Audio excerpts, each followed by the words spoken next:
Alright, boys and girls, welcome back to my garage where I do self-therapy, I guess, with me just talking to the camera, talking about cars, because I like cars and maybe say I love some of the cars.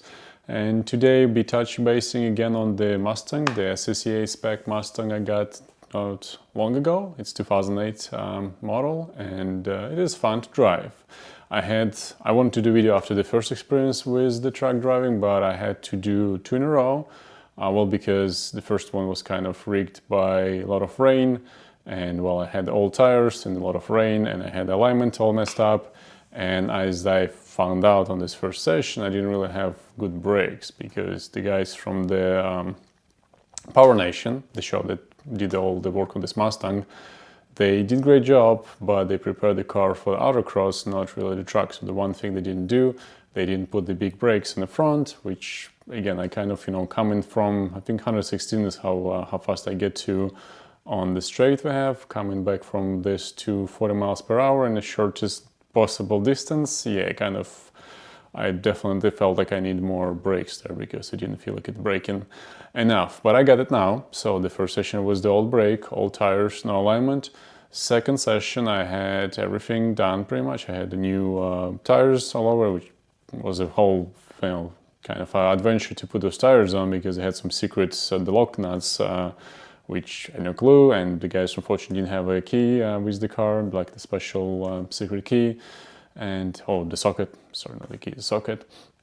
And well, I just had to find somebody to literally take it off, which the original service I went to didn't have this ability. But anyways, I figured it out. So the tires all changed, the alignment done, and the front big brake kit is installed, which I did went with the full Ford Performance kit, even though there's a lot of advice out there to just, go part by part.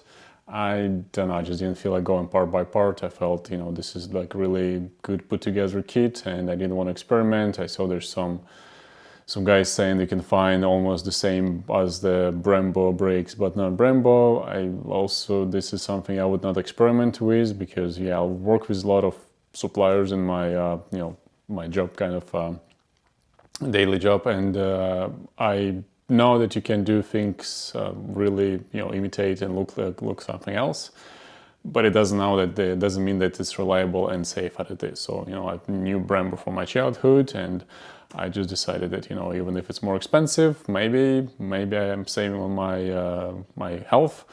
We'll see, but I got the whole kit, and it's a pretty decent kit. I think it's it's all I think it's made in Italy, actually. That's what the label says, at least for some of the parts. Obviously, Brembo, but it is a decent kit. I like everything. I didn't need to use the rear brake pads, but everything else is installed currently. And yes, you can feel the difference immediately. Yeah, it's faster car, faster stopping means it's overall faster car now. I didn't gain that much, so my first truck day, I did 128.5, the fastest time, which was like, the third session when it was dry-ish. I think it was pretty dry, actually, the tarmac. And on the second day, when I went with this car, with the Mustang, I did 128.2, I think, or 3.2. Which is not a huge improvement, obviously, but I think it's mostly because on my second time there, I actually start trying to do the heel toe, because the first time I just was not prepared at all, because the pedals were so far away, and I still, because my foot are pretty long, long legs, long foot, I cannot do the traditional one when you do like, the heel, toe and the heel. So I have to do this kind of with my toe, and I had to get the extension for the pedal, because otherwise I cannot lift I cannot position my leg with the steering column in place, even in a bigger car like this. So it's totally impossible in my Miata, which also has like a special throttle extension, which allows you to do this thing, and I would say I'm pretty comfortable in this with Miata.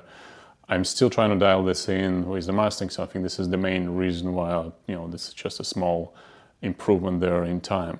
But I do see definitely the room for improvement there. So my car before that I tried was the M4, and I lost the brakes on M4, and I realized how much money I need to put into M4 to make it a truck car. And then I saw this completely ready to build, built to truck pretty much, except for the brakes. So I switched from M4 to this, and my first feeling on the street was that despite on the specs Mustang being 500 pounds lighter, it just feels bulkier somehow. It feels like a little bit delayed and just, you know, heavier kind of feel to the car. To my surprise, and my really positive surprise, I think this feeling kind of goes away on the truck. I was doing the same speed pretty much as I did on my M4, which 500 horsepower car, and well, again, it's a little more heavier. Well, 500 pounds more heavier, but it's also twice of the price of the car. You know, even with all the improvements on the Mustang, it's still half the price of the M4. So seeing that all the corners, all the, like, you know, the slower areas, I did pretty much at the same speed, and only where I had the 2.5 seconds difference with my best time on M4, which of course is just, you know, it's a beginner time. Our instructors in the newer generation of M4s, they do in like 118-ish. I did 125-ish. So I think 125.7, so it's close to 126, but still 2.5 seconds faster in a Mustang. I mean, sorry, in a BMW.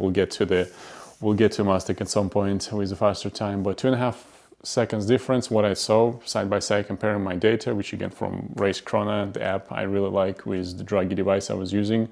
I have a whole video actually on the devices if you're interested what to use for the lap timer.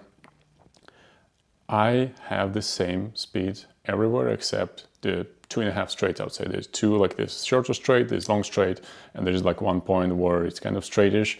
This is where I get those 2.5 seconds. I was literally watching frame by frame, seeing I got from the first short straight like 0.8 second, 0.7 second advantage, and then the rest like a little bit more on the short straight, and then the rest just on the long straight, because I get to 130 miles per hour in M4 and I get to 116 in the Mustang. Of course, you know, this difference gonna get us time, but anyways, again, I was super excited because it was driving much better on the track than I thought it would, and especially after, you know, I have a sim racing, like a simulator sim rig as well, and in the sim you have a huge difference between the MX-5 and M4.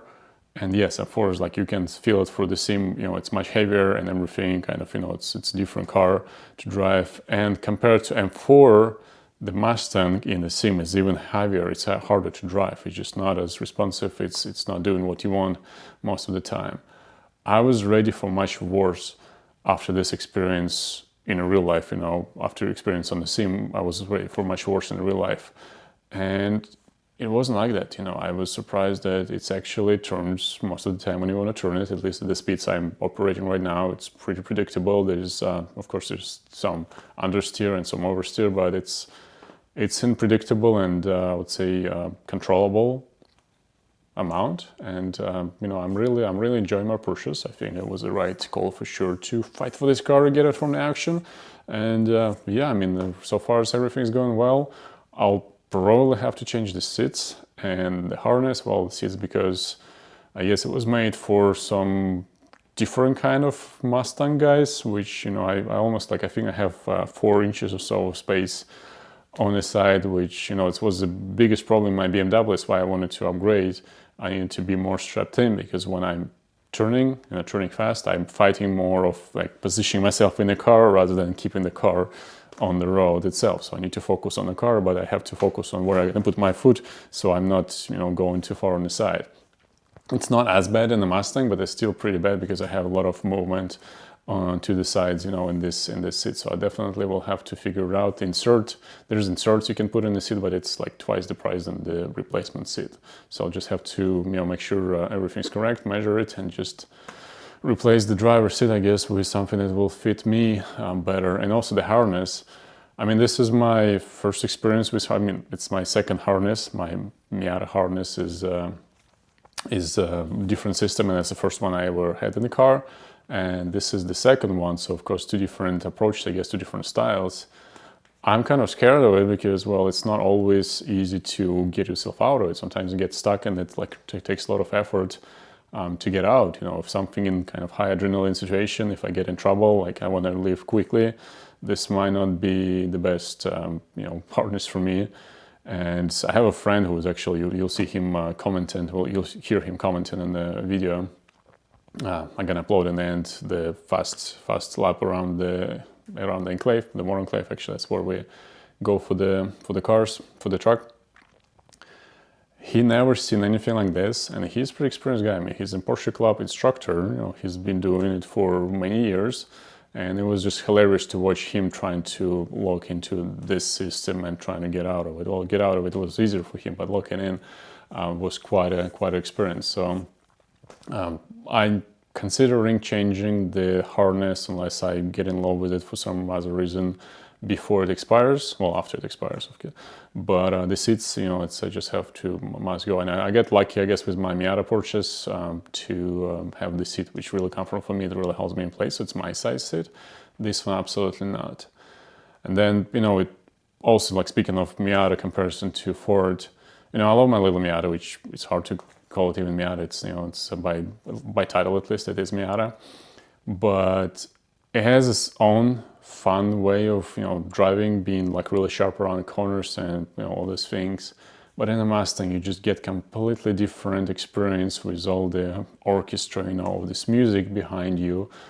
I do believe it sounds, well, at least to me, sounds better than even M4. You know, this Mustang, which is again half the price, 2008 Mustang, because of this V8 there. It just, that's how the car should sound. And, well, yeah, Miata, of course, is not delivering this part of the experience, unfortunately, on my perspective, from my perspective. But anyways, just want to give you a quick update, guys. So again, really looking forward to already missing one event. I just realized you need to register for those way in advance. I would be this Friday, which is actually today, at the Sebring with the SCCA event there, but I didn't register in time, so sorry for me, sorry for missing it, but I'll get to the next one for sure. And I hope to see you there. Stay tuned.